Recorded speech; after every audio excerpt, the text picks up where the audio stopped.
Hello বন্ধুরা, তোমরা আজকের ভিডিওতে দেখতে পাবে যে ঘরোয়াভাবে কিভাবে তোমরা বডি এবং ফেস ক্রিম তৈরি করে নিতে পারো। তো ভিডিওটি শেয়ার করার আগে যারা আমার চ্যানেলে নতুন আছো, প্রতিবারের মতো আবারও বলছি, প্লিজ চ্যানেলটিকে সাবস্ক্রাইব করে পাশে থাকা বেল আইকনে ক্লিক করে দিও। তাহলে যখনই আমি এমন নতুন নতুন ভিডিও আপলোড দেব সবার আগে পৌঁছে যাবে তোমাদের কাছে। আর যারা আমার চ্যানেলটি সাবস্ক্রাইব করে আমার পাশে আছে তাদেরকে জানিয়ে অনেক অনেক ধন্যবাদ। এবার তাহলে চলো তোমাদের সাথে আমি শেয়ার করি কিভাবে এই রেমেডিটি আমি তৈরি করেছি। প্রথমে আমি নিয়েছি একটি আলু। এবার আলুটাকে আমি বেশ পরিষ্কার করে ধুয়ে এর খোসাটা আমি ছাড়িয়ে নিয়েছি। তবে আলুর খোসাটাকে তোমরা কিন্তু ফেলে দেবে না, এ দিয়েও কিন্তু তোমরা টোনার তৈরি করে নিতে পারো। এবার আলুগুলোকে আমি গ্রেট করে নিয়েছি। এখানে কিন্তু আমি দুটো বড় সাইজের আলু নিয়েছি, আলুগুলোকে গ্রেট করে নিয়েছি। এবার এই গ্রেট করা আলুগুলোকে একটা মিক্সার জারে নিয়ে নিচ্ছি। মিক্সার জারে নিয়ে এগুলোকে আমি ব্লেন্ড করে নেব সামান্য একটু জল দিয়ে। তো আলুটা আমার ব্লেন্ড করা হয়ে গেছে। তো এখানে একটা আমি পাত্র বসিয়ে নিয়েছি, বাটি বসিয়ে নিয়ে এবার একটা ছেঁকনির সাহায্যে আমি আলুটাকে পেস্ট করা আলুটাকে ছেঁকে নিচ্ছি।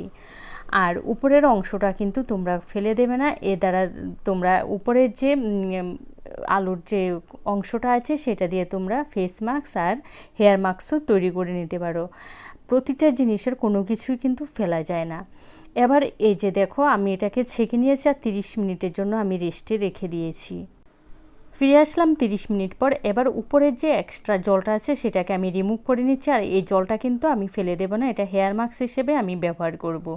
তোমরা দেখতেই পাচ্ছ নিচে আলুর যে এক্সট্রাক্টটা নিচে পড়ে আছে, মানে এটা দ্বারা যেমন কর্নফ্লাওয়ার তৈরি হয় ভুট্টা দিয়ে, ঠিক সেভাবে আলু দিয়েও কিন্তু এই ফ্লাওয়ারটা তৈরি করা হয়। এটাকে রোদে শুকিয়ে নিলে কিন্তু তারপরে মিক্সিতে পাউডার করেও তোমরা নিতে পারো। এবার আমি ক্রিমটা তৈরি করার জন্য নিয়েছি 2 টেবিল চামচ অ্যালোভেরা জেল। এখানে আমি বড় চামচে 2 টেবিল চামচ অ্যালোভেরা জেল নিয়েছি। এবার ওর মধ্যে দিয়ে দেব আমি গ্লিসারিন। আর অন্য কোনো কিছু আমি ব্যবহার করব না। যদি তোমাদের হাতের কাছে গ্লিসারিন না থাকে তাহলে ভিটামিন ই ক্যাপসুল দেবার সাথে একটু অলিভ অয়েল বা কোকোনাট অয়েল ব্যবহার করবে। যেহেতু আমি গ্লিসারিন দিয়েছি তাই অন্য কোনো কিছুর আর কোনো প্রয়োজন নেই। এবার বেশ ভালো করে মিক্সড করে নিয়ে এই যে আলুর যে এক্সট্রাক্টটা যে আছে সেটাকে আমি নিয়ে নিচ্ছি, তোমরা দেখতে পাচ্ছ। আর এটাকে তোমরা রোদে শুকিয়ে কিন্তু পটাটো ফ্লাওয়ারটাও তৈরি করে নিতে পারো। রোদে শুকালে এমন শক্ত শক্ত হয়ে যাবে, যেভাবে কর্নফ্লাওয়ার তৈরি করো ঠিক সেভাবেই তৈরি করে নেওয়া যাবে। এবার এই আলুর সমস্ত এক্সট্রাক্টটা দিয়ে আমি বেশ ভালো করে মিশিয়ে নিয়েছি। মিশিয়ে নেওয়ার পর তোমরা দেখতেই পাচ্ছ খুব স্ক্রিমি একটা স্ট্রাকচার এসেছে। এবারে এগুলো তোমরা কিভাবে অ্যাপ্লাই করবে। স্নানের পর তোমরা এটা অবশ্যই কিন্তু ক্রিম আমি তৈরি করেছি, এটা তোমরা ডে আর নাইট দুটো হিসাবে ব্যবহার করতে পারো। স্নানের পর তোমরা স্কিনে আগে টোনার ব্যবহার করার পর তারপরে এই ক্রিমটাকে ব্যবহার করবে। তবে হ্যাঁ, এই ক্রিমটা ব্যবহার করে কিন্তু তোমরা সাথে সাথে রোদে বেরোবে না।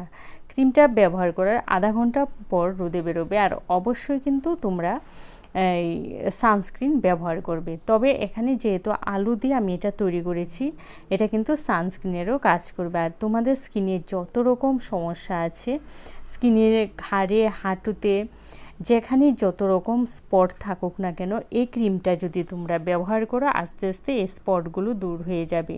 আর দিনে 2 বার এই ক্রিমটাকে ব্যবহার করবে তাহলে খুব ভালো রেজাল্ট পাবে। এভাবে তোমরা যদি রেগুলার এই ক্রিমটা ব্যবহার করে যাও তো তাহলে তোমরা খুব সুন্দর একটা স্কিন পেয়ে যাবে। তোমাদের হারিয়ে যাওয়া যে স্কিনের যে জৌলস সেটাকে ফিরে পাবে।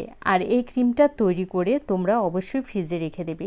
আর এখানে কিন্তু ক্রিমটা তৈরি করতে কখনো আলুর রসটা ব্যবহার করবে না, তাহলে কিন্তু ক্রিমটা কালো হয়ে যাবে। আর তোমরা দেখতেই পাচ্ছ আমার ক্রিমটা কিন্তু একদম সাদা ধবধবে হয়েছে।